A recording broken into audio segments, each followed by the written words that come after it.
Hi and welcome back to part 2 of the Grand Hauler build. So thanks for watching the first part if you did, for the chassis, and now I'm going to make a start on the gearbox, which is D-bag number 20 and on. So I thought I'd just open the bag up and show you what's in there. Obviously they're going to go in the bin, and start building this thing. I've just quickly separated the parts needed for step 20, and I couldn't find this shift rod bit here, which is here. It's actually in its own separate bags. It wasn't in bag D, and yeah, these two bits here are on the J parts tree. On this rod here, can you see there's like an E clip on that end, and there's one there, but it's further in. So you've got to make sure when you're building this up that you build it the right way around. So I didn't even pay attention to that, put it all together, and then thought, oh, is it right? But luckily it was, so a bit of a 50-50 gamble there. The other thing, when you're trying to get these little E-clips on, you've got to compress that spring with that washer and get that on. Really fiddly, and I slipped with it and that went flying across the garage. I just spent like 15 minutes looking for the washer. So yeah, amazing. Next bit is to thread lock those into there.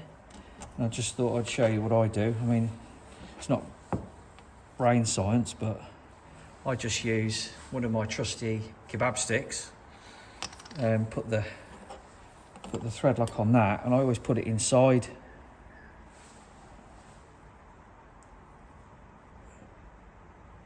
the thread rather than putting it on the nut or the bolt, because otherwise you end up spreading it on everything.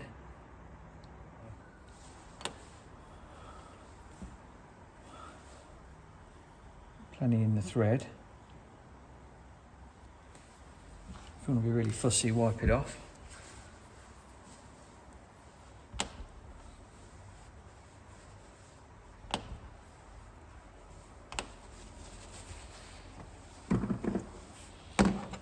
So again, you've got to make sure everything's the right way around with this thing. Once it's put together, if it doesn't work, I've got to make sure I'm doing this right while I'm talking to myself. That one.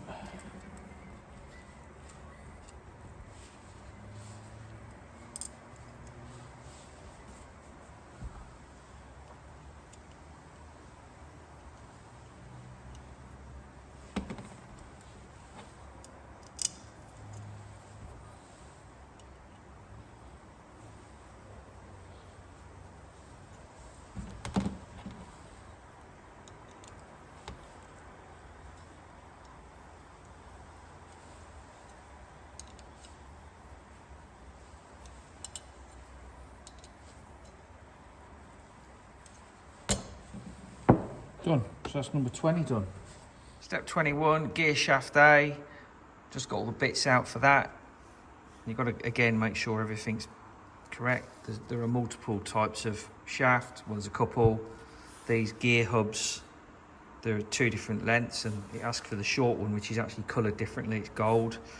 Then you've also got to get these plastic gears. It says a 27 tooth gear and a 36 tooth gear. Now they're not marked, they're in a separate bag. So what I've gone and done is mark the gear with a little black dot. You can probably just see there at 12 o'clock, and then count it all the way around. So that's obviously the 36, and that's the smaller one, 27. So while I was there, I went through the other 3 and marked them up ready as well.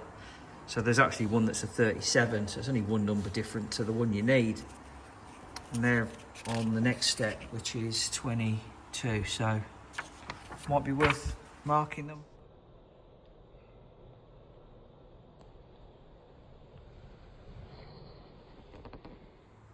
Ready to start number 22, which is gear shaft B. So again, got everything laid out, ready to go. Now you might be wondering why there are 2 brass bushings up there. Well, I noticed on here, little note saying do not replace with ball bearings, and you have to super glue those into the J7 part, which is plastic bit there. So you've got to glue one in each side of that.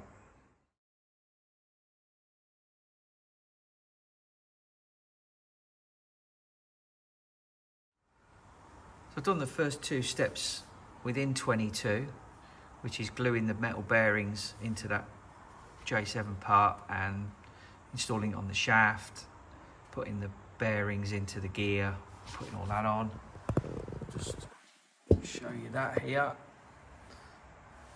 So there it is. So I can whip that back off actually. And that just moves around. It must be to do with changing gear. The metal bearings glued in there, and that one's glued in. E-clip either side. And then that's got the upgraded bearings in. It just slides in like that. So then the next stage is this bit here, where it says you've got to spin it round, so spin the gear and then do a bit more. So I'll come back when I've done that.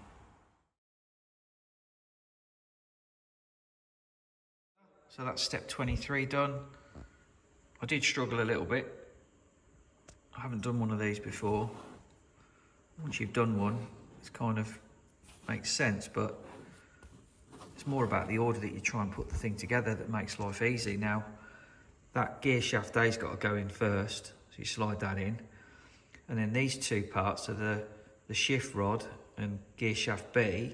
You've got to engage that together as a unit and then slide that in here. Otherwise, if you put that in first, you can't then engage that and get that in that hole at the same time, if that makes sense. So then you put the fourth bar in, screw that together, put the bearings in, put the end on, and it works. Well, it's been about a week since I built the gearbox. Reason being, I ordered this from RC Martin, Hong Kong.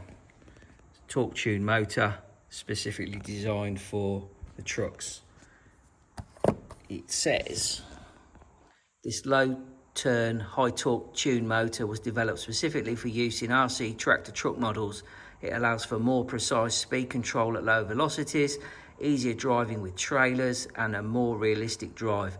Enables more effective acceleration even when towing a trailer in top gears. Lower power consumption means longer driving times. Uses ball bearings to cut down on maintenance. I reckon that'll be a good upgrade. Okay, so the motor's installed, and I just thought I'd do a quick demo of what the gearbox looks like when it's working. I've got my glamorous assistant here helping me with a AA battery. Okay, connect it up. Go on, hold it on. So that must be the slow gear or low gear. There's medium, and then the high gear.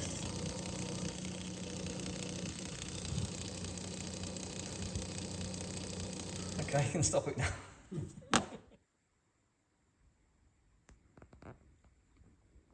There's the plastic casing around the gearbox.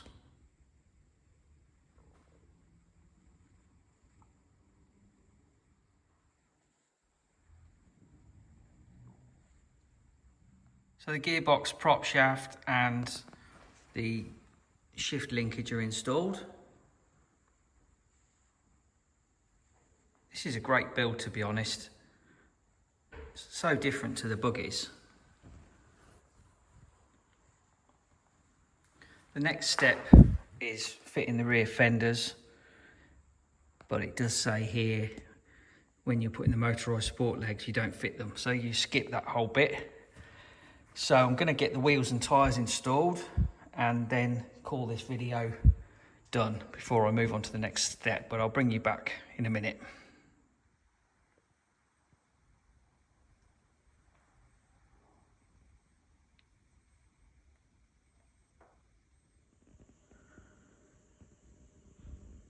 So the next video I'll be installing the multi-function control unit, hopefully, the coupler and motorised leg support parts and just try and keep moving with this one. So if you want to follow along, look out for the next video, leave me a like, maybe a comment, subscribe if you feel like it, and see you on the next one.